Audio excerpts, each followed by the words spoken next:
Hello and welcome to the channel. I'm Carl from Planet 40k, and today we're going to be reviewing another Necron unit from the new codex.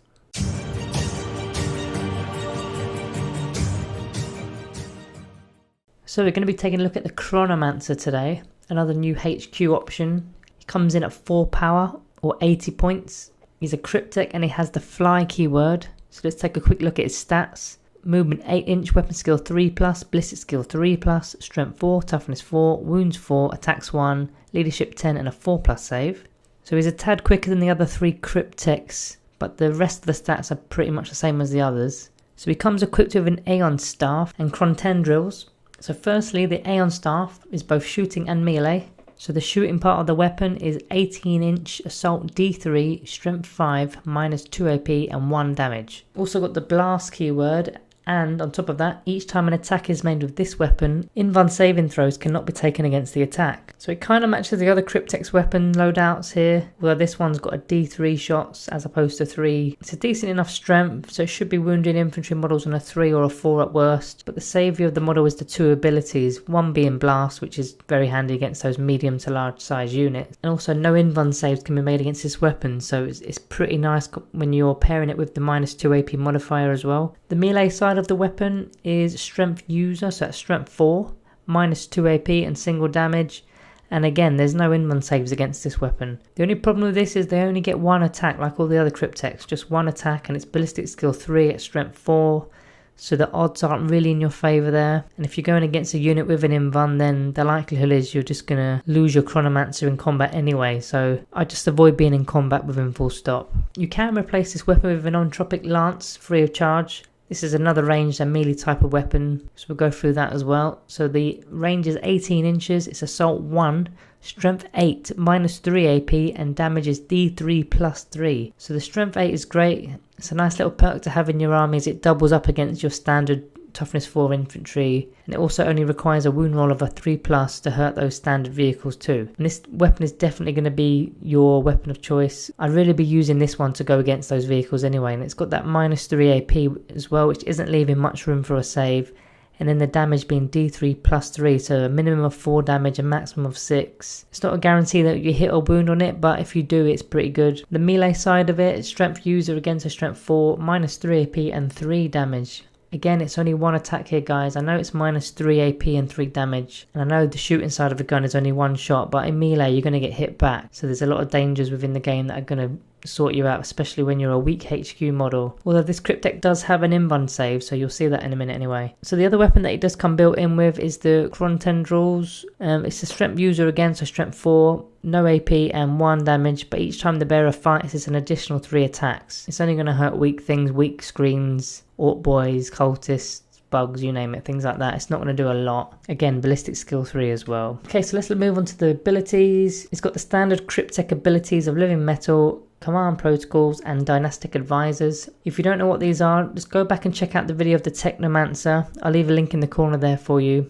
I'm not going to keep repeating the same sort of basic abilities that these guys have now. Next though, a unique ability to the Chronomancer, he's got a Time Splitter Mantle, which is a 4+ invuln save. So that's going to make him a little bit more survivable in combat. Then finally, he's got the Chronomatron. This is used in the command phase, where you select a friendly Necron unit within 9 inch. Until the start of the next command phase, they get to reroll charge rolls and they gain a 5+ invuln save. So this to me is huge. So imagine all the possibilities here with the Chronomatron. You can stick it on a blob of warriors just for the invuln save, especially valuable against those elite armies. You can stick it on a squad of Lich Guard that are carrying War Scythe, so they won't need their dispersion shields. They can just take the War Scythe, which is the stronger weapon anyway, and then have this 5+ invuln save. You can stick it on a blob of flayed ones, and then they can deep strike, so you can pair this with a Dimensional Sanctum Arcana to meet them there as well, which we'll go over those Arcanas later on in the video too. Your Scorpic Destroyers can take a 5+ invuln save, your Canoptic Spiders, even your Monolith if you fancy it. The possibilities are so open, and even if you don't want the unit to charge, the invuln alone is pretty big. So looking over some of the dynasty codes that may assist with this unit, the Mephrite dynasty code gives a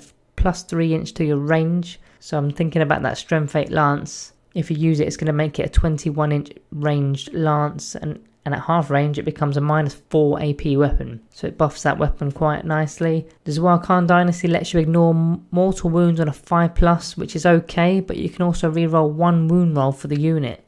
So again, this is assisting that Strength 8 Lance that I keep mentioning. In fact, if you wanted to re-roll on the hit or the to wound roll, both options are in the custom dynasty option. So if you're looking at the dynastic traditions list, one of them is called Superior Artisans, which allows you to re-roll 1 wound. Or you can re-roll 1 hit if you're using the Masters of the Martial. And then you can pair either of those with a Circumstance of the Awakening code.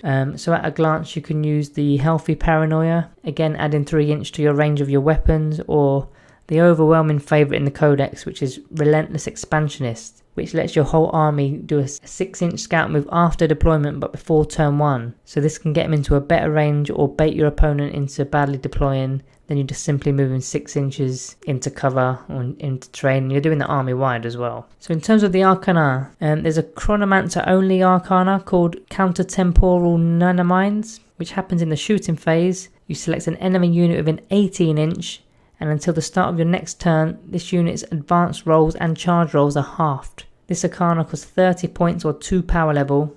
It's one of the more expensive options here, but you can really do a number on your opponent, preventing that enemy combat unit from getting into combat with you for a turn, thus making them redundant for a round, and then it gives you the additional turn to blast them off the table. So it's a really strong piece of Arcana there. There's quite a few different Arcanas here. I'm going to put a link in the corner of the video just in case you've not seen that one yet, but I'll say a few honourable mentions for this video. So the Hypermaternal Ablator, where you select a core or canoptic unit within 9 inches and in the command phase. If they are selected for a ranged attack that is more than 12 inches away, then your unit gains light cover.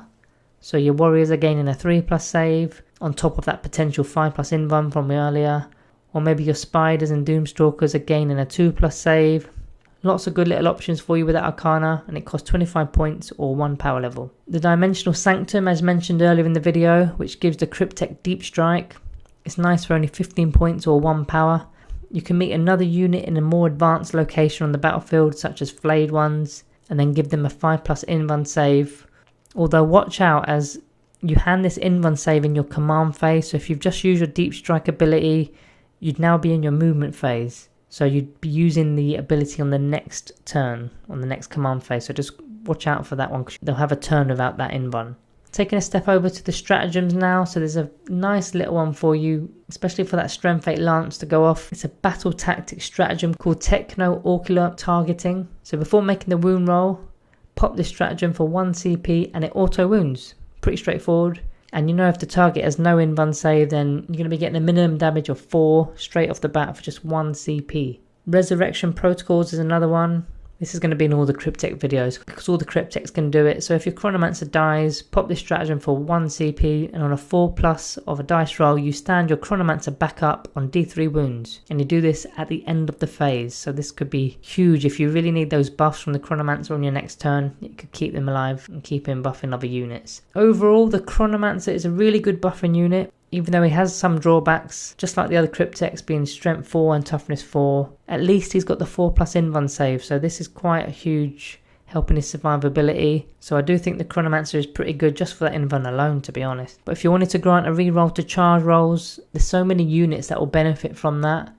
Like I keep picking out flayed ones, you can get a squad of 20 of them, meet them there. Then you can use a Veil of Darkness, or if you're using the Nephrit Dynasty code, you can pop that stratagem. That also gives you the Deep Strike rule. Then you can just save your Arcana for something else. Just bear in mind his damage output won't be all that. Yes, you can make his strength weapon go off once in a while and do a bit of damage, but it is a one-shot only gun after all. So don't just rely on it too much unless you're willing to throw lots of command points at it. So yeah, love the model. Again, I love the variety with these Cryptek models now. All 4 of them do such different things now with all their rules and buffs and debuffs. So I think I'm going to be giving this Chronomancer a Planet 40k rating of 4 out of 5.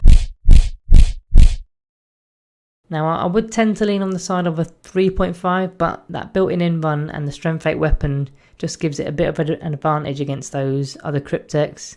And his movement too, which we've not actually mentioned too much in this video, because he can be keeping up with Scorpek Destroyers and aiding their charge and invulns too. So let me know what sort of combos you can come up with the Chronomancer. We're all learning together here in the community, so we all like to hear what the rest of the community can do with these units. We all want to be better Necron players. Also, do you agree with the rating? Would you give it a 4 out of 5? Let me know in the comments below. As you know, we're quite responsive to comments, so let us know your thoughts and we'll get back to you on those. Remember to subscribe and like the video and all that good stuff. Would love it if we can get to 150 likes on this video. That would be amazing. It really drives us to do more when we see lots of support. And don't forget to check out our Patreon. The link's in the description. Have a look at that for exclusive Patreon benefits. Thanks everyone for watching, and I will see you in the next one.